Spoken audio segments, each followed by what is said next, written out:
देखिए, कई सालों तक ना दुनिया में दो बातें पत्थर की लकीर जैसी मानी जाती थी। एक कि अमेरिका कहीं भी किसी भी देश में डेमोक्रेसी ला सकता है, और दूसरी कि इजराइल वो तो बस अरब देशों से घिरा एक बेचारा विक्टिम है जो सिर्फ अपना बचाव कर रहा है।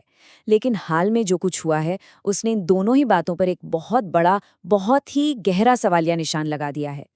तो फिर सबसे बड़ा सवाल यही है, खासतौर पे ईरान के साथ जो ताज़ा टकराव हुआ उसने इजराइल के विक्टिम कार्ड पर सवाल खड़े कर दिए हैं। तो क्या ये कार्ड अब वाकई एक्सपायर हो चुका है? क्या दुनिया के सामने एक बिल्कुल नई सच्चाई आ रही है? चलिए इसे आज समझने की कोशिश करते हैं। तो स्वागत है आपका। आज हम जो हमारे पास सोर्सेज हैं उनके आधार पर ये डिकोड करेंगे कि इजराइल को लेकर पूरी दुनिया का नजरिया आखिर बदल क्यों रहा है और इसके पीछे असली वजह क्या है। आज की हमारी चर्चा इन 6 हिस्सों में बटी होगी। सबसे पहले, क्या इजराइल का विक्टिम कार्ड सच में खत्म हो गया है? फिर देखेंगे कि क्रूरता के कौन से गंभीर आरोप लग रहे हैं। इसके बाद दुनिया का नजरिया कैसे बदल रहा है, इसमें नेतन्याहू की अपनी क्या राजनीतिक मजबूरियां हैं, इसका जियोपॉलिटिक्स पर क्या बड़ा असर हो रहा है, और आखिर में यहां से आगे का रास्ता क्या है। तो चलिए सबसे पहले बात करते हैं इजराइल के विक्टिम नैरेटिव की। इस कहानी में अब साफ साफ दरारें पड़ने लगी हैं। सोर्स के मुताबिक अब इजरायली लीडर्स खुद खुलेआम गाजा, लेबनान और सीरिया पर कब्जा करने की बातें कर रहे हैं। जाहिर है इससे वो विक्टिम वाली इमेज की धज्जियां उड़ रही हैं। अब इसका एक बहुत ही चौंकाने वाला उदाहरण मिलता है इस बयान में। सोर्स बताता है कि अमेरिका और ईरान के बीच सीजफायर हुआ ही था कि नेतन्याहू ने फौरन लेबनान पर सिर्फ 10 मिनट के अंदर 100 बम गिराने का ऑर्डर दे दिया। और फिर कैमरे पर आकर क्या कहा? सीजफायर हो या ना हो, हम वही करेंगे जो हमें सही लगेगा। मतलब अंतर्राष्ट्रीय समझौतों की ऐसी खुली बेअदबी ने पूरी दुनिया को हैरान कर दिया। और यहीं से हम अपने दूसरे पॉइंट पर आते हैं, क्रूरता के गंभीर आरोप। सोर्स के अनुसार एक बड़ी अजीब बात हो रही है। देखिए, पुराने जमाने में अत्याचार के सबूत छुपा दिए जाते थे, मिटा दिए जाते थे। लेकिन आज के डिजिटल दौर में इजरायली डिफेंस फोर्स यानी आईडीएफ के सैनिक खुद ही अपनी हरकतों के वीडियो बनाकर सोशल मीडिया पर अपलोड कर रहे हैं। सोर्स में ऐसे कई परेशान करने वाले वीडियोस का जिक्र है। एक वीडियो में एक सैनिक अपनी पत्नी के लिए गिफ्ट के तौर पर एक पूरी की पूरी बिल्डिंग को उड़ा देता है। दूसरे में सैनिक एक आम नागरिक के घर को जलाते हुए सेल्फी वीडियो बना रहे हैं।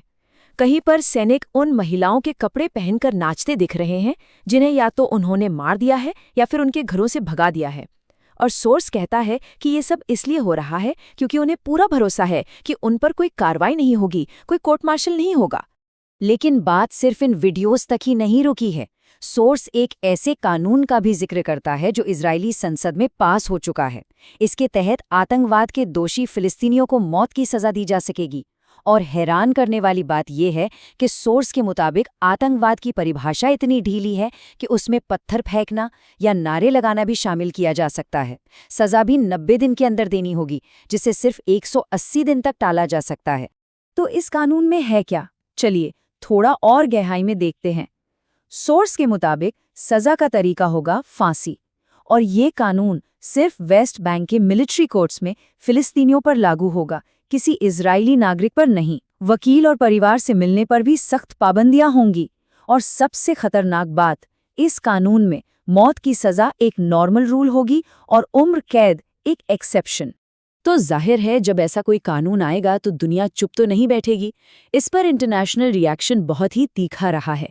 सोर्स के अनुसार यूएन ह्यूमन राइट्स काउंसिल ने तो साफ साफ कह दिया है कि ये कानून नस्लीय भेदभाव और रंग भेद को बढ़ावा देता है और इसे फौरन खत्म करना चाहिए। एमनेस्टी इंटरनेशनल और ह्यूमन राइट्स वॉच जैसी बड़ी संस्थाओं ने भी इसे भेदभावपूर्ण बताया है।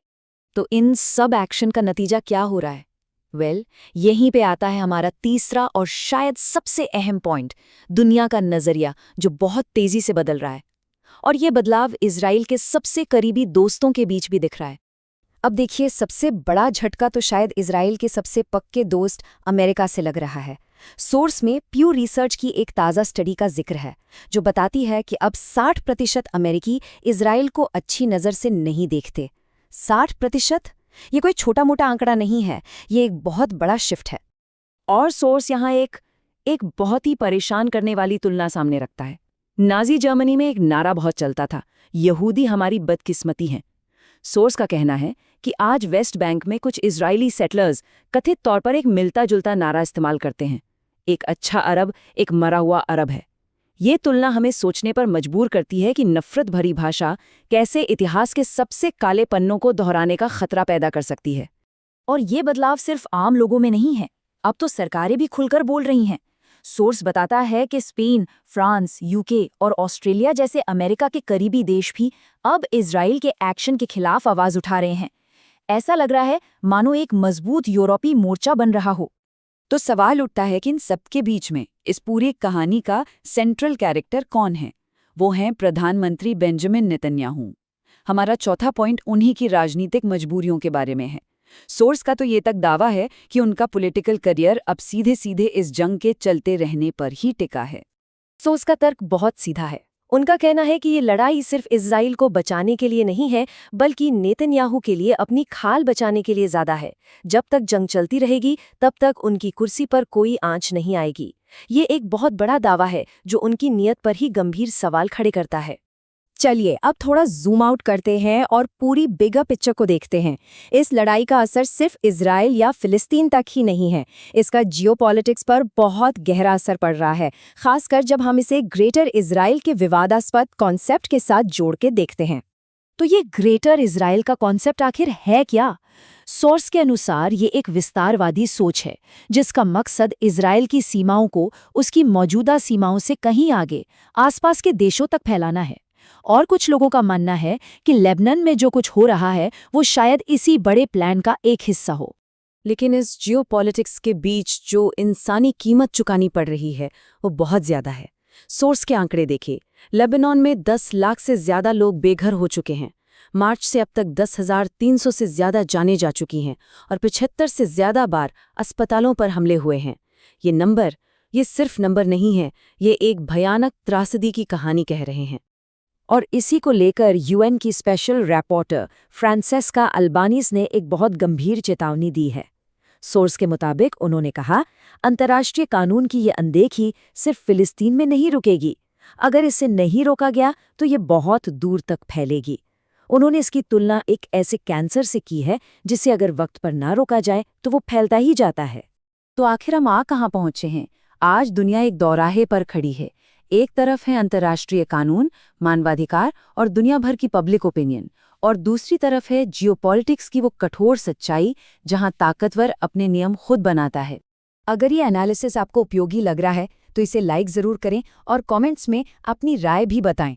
आपको क्या लगता है, क्या दुनिया का ओपिनियन वाकई इजराइल के खिलाफ निर्णायक रूप से बदल रहा है? तो बॉटम लाइन क्या है? बॉटम लाइन ये है कि मिडल ईस्ट का ये संघर्ष अब कोई लोकल या रीजनल मुद्दा नहीं रह गया है। ये अब ग्लोबल पॉलिटिक्स का सेंटर स्टेज बन चुका है और इसके नतीजे पूरी दुनिया महसूस करेगी। और हम आपको इस एक बड़े सवाल के साथ छोड़कर जा रहे हैं।